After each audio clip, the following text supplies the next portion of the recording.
Can do that. Well, we are 60 seconds out.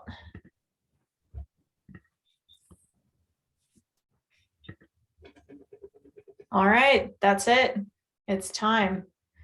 Okay, this is Weekly Tips and Hacks with Skimmer. As usual, this is hosted by our Skimmer ambassadors, Bryce Sarine today, and myself, Flavia from Skimmer. This week, we are very excited to talk about mastering tags, especially because we haven't announced it quite yet, but there has been an improvement to the product, and it is related to tags. So if you haven't discovered it already, you're going to discover it in the next 15 minutes. So as usual, I'm going to just punch through really briefly what we're going to talk about, and then Bryce is going to do his thing and show you how it actually works inside Skimmer. So first of all, Skimmer, why tags? Why are we even talking about this? You probably have a variety of customer types, and tags enable you to group your customer by type. Perhaps it's by geography, perhaps it's by the type of body of water. You know, we have some Skimmer pros who work on water features, and sometimes on spas, and sometimes on pools of all different kinds. Different equipment types. You may have different service cadence based on the pump type, based on the filter type. And finally, you might want to be tracking how you get your customers, lead sources, right? And tags enable that. You can give it a tag of online, referral, word of mouth. You can get very granular and call it Facebook. You can call it whatever you like.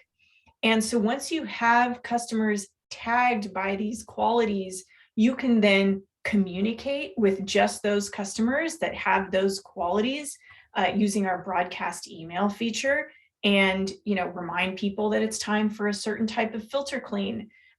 Reach out to specific customers who have a specific type of water feature.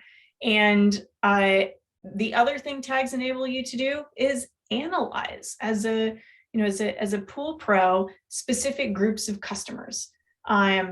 And the feature that we're going to tell you about today is that now you can actually export your customer list, and it will include those tags. So if you are comfortable inside of a spreadsheet, you'll be very excited by all the different ways that you can sort customers, and see who knows what tips and hacks you'll discover there. So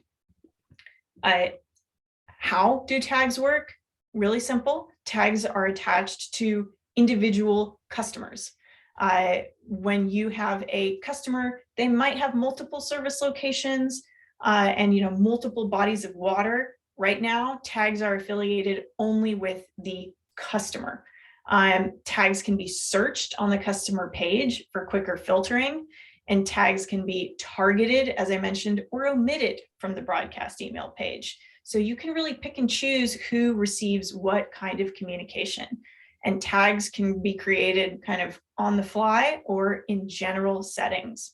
And Bryce here put together this hot tip, which is my cue to officially just hand things over and show you how he's mastered the use of tags for beyond pools. The pool servicing and repair business that he and Zach run in Phoenix, Arizona. And their list of tags is extremely long. I've seen it. So I don't know if he's going to show all of them to you today, but the point here is the sky is really the limit in all the different ways you can categorize your customers. So maybe we can run through those at the end just real quickly, and that way people can see like, oh yeah, I do have people who, have vacation properties, and that's a different type of treatment. So that's a bonus for the end. Yeah, awesome introduction there. So just kind of starting at the beginning here, let's just talk about setting up tags. So that was just going to be under settings and then general. And you'll see here, in our demo account, there's a smaller list of tags, but still a decent amount. There's lots of things we like to tag, like the type of automation. If it's a commercial account, for those of you that operate those, the types of filters, You can even tag with if it's a per month, per stop. Basically everything you can think of, make a tag for it. And we'll explain why, later, but it's just one of those things that's incredibly powerful, and it's made all the more powerful by the more different divisions that you create as you're going. And you can do this on the fly inside your customer page. If we jump to a customer to pick on, you can see I was doing a test on this one earlier, but you just hit edit for the customer, and then their tags are down here on the bottom, and it'll pull up the list of your tags here. But we can also just type in anything that we want. And when we do that, it creates the new tag, and that'll actually show up underneath your general readings.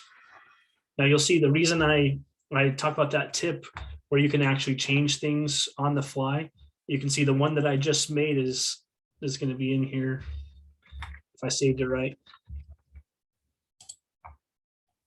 So I might not have saved that one correctly, but you can see that the one I actually made for earlier was this testing one. I can change the name of this tag to anything that I want. So as an example, something that Flavia and I were talking about, if you segment your market into different areas, like for my company, we have pools in 2 different cities. We have Scottsdale, and then all the way across the valley, we have pools in Surprise. So we have different areas that are made for those. And let's say that we start to grow and we want to call it East Valley and West Valley. It would be just as easy to go into the tag that's already labeled as one thing and just change the name of the tag to whatever you want it to be.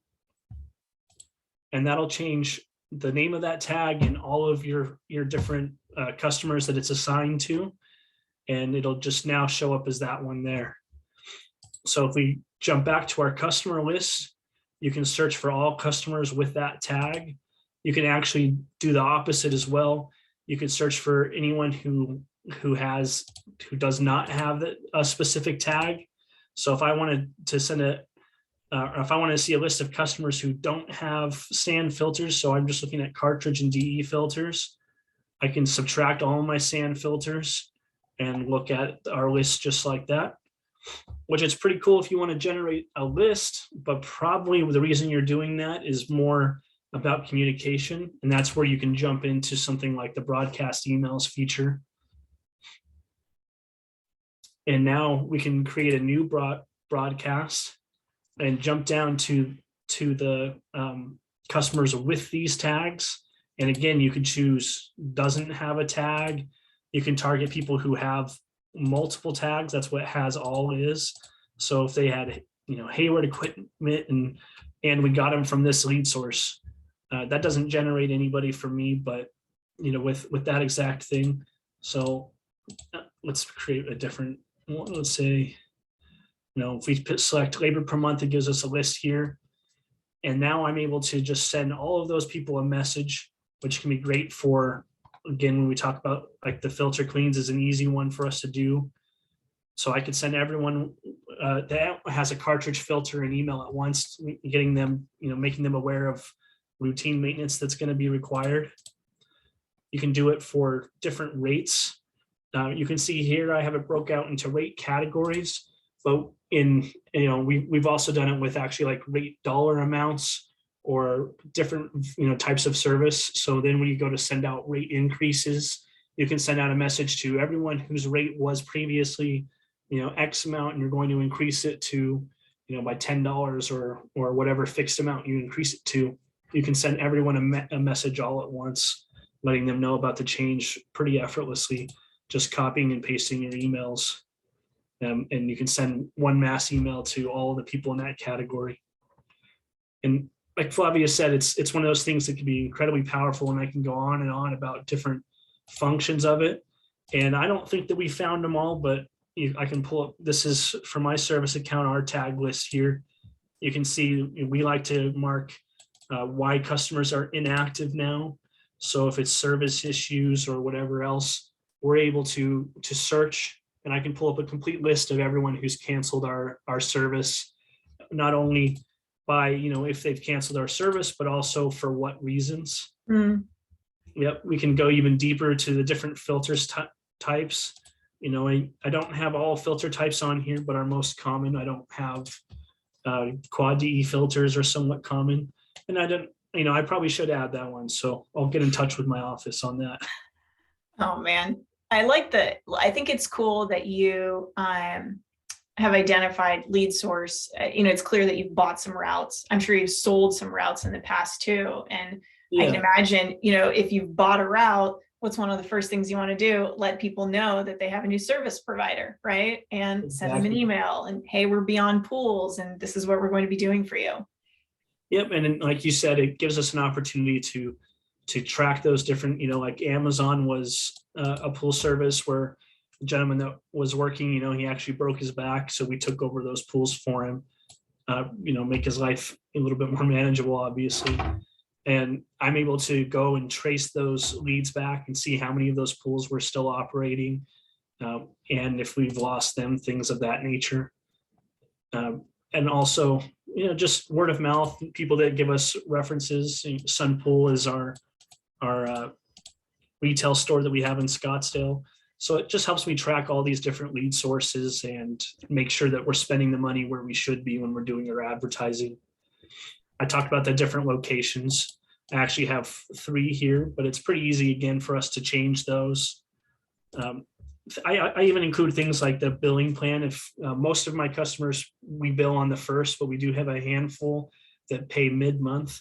So this allows us to track those few people to make sure that they're only invoiced during the mid-month. I don't accidentally invoice them at the beginning.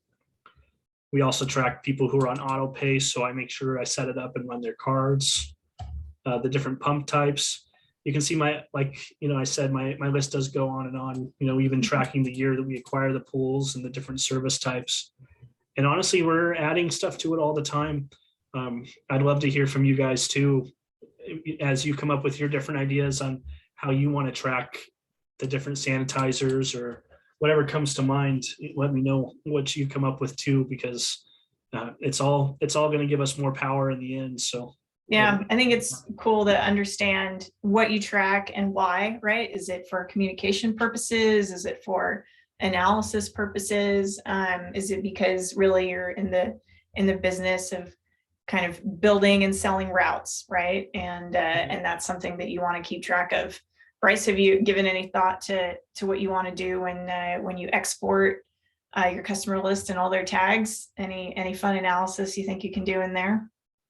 Oh, quite a bit. Let's since you brought that up, we'll just kind of show how it's done on this one. I'll just hit export to Excel, which I don't know if you guys noticed, but with those updates, it's much faster now too. It's processing so much information. I can't believe how quickly it does it. But this is what we're talking about here. It now has a column for all of your tags. So this is pretty new. It's maybe 2 weeks old, and I haven't even been able to play with it much yet. But I am pretty excited about the idea. This would allow us to do simple things like create a file that only shows lead sources by a certain name. We could tag all the pools that if we decided we were going to do a sale, we could tag all of our pools to that person who we've decided to sell to. There's a ton of ideas swimming through my head, and I haven't gotten to play with any of them yet, but we're definitely looking forward to experimenting with it. Awesome. Well, that is what we've prepared for you all in terms of tags, and it's really about the ideas behind the tags and the 2 ways you can use tags, right? To communicate with customers and to analyze them. And I can't help talk about this being an operations type person myself, but you really, really want to think about these tags and have an ontology, right? Like have an organizational system and sketch it out and think about it. But you can always change your mind in Skimmer. Once a tag is created, if you're like, you know what, it's not very useful, it's not very helpful, you can just kill it. So definitely some thought to put into it in terms of business organization, but you can always wipe the slate and start over. So we're happy to take any questions folks might have about tags. But just to recap, why tags in order to communicate with your customers, in order to analyze your customers. And you can now export your entire customer list and include those tags. So you can analyze all of your customers by type, whether that is geography, lead source, equipment type. And we're very happy to have brought that update to you all.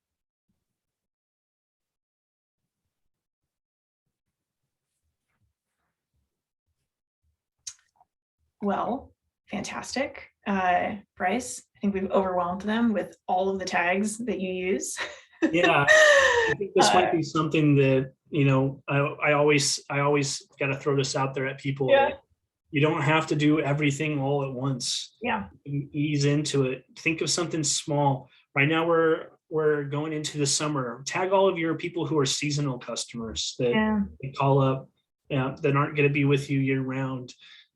Tag all the people that have variable speed pumps, or just focus on one at a time. That's right. And you do one a week and you'll be caught up to me in 3 years. But yeah, there's an exercise I know a pro is doing, is like, okay, this week all techs, I want you to just go out and I want you to enter the pump type, the specific pump type into the equipment field in Skimmer, and then I want that tagged, right? So just one thing at a time every week. Just add one additional task to everybody's workflow, and over time you build up that base of knowledge. Absolutely. And even if you don't necessarily start with people who you're already doing service, just make sure you start doing it on everyone who's new that gets started. Yeah. And, that'll have a similar effect where pretty soon everyone's going to pretty much be up to date. So, it's small things that over time become big things. Just a little drop in the bucket, but you'll fill the bucket. That's right. That's right. Well, if folks don't have any questions, then we are happy to let you all go. I know it's the start of the very busiest season of the year. And as usual, we will send a recording and we will send a brief handout covering the use and mastery of tags. And as always, please reply back, send us your ideas and ways that you have mastered Skimmer, and you may possibly get featured. Thank you very much, everybody. Have a good one. Take care.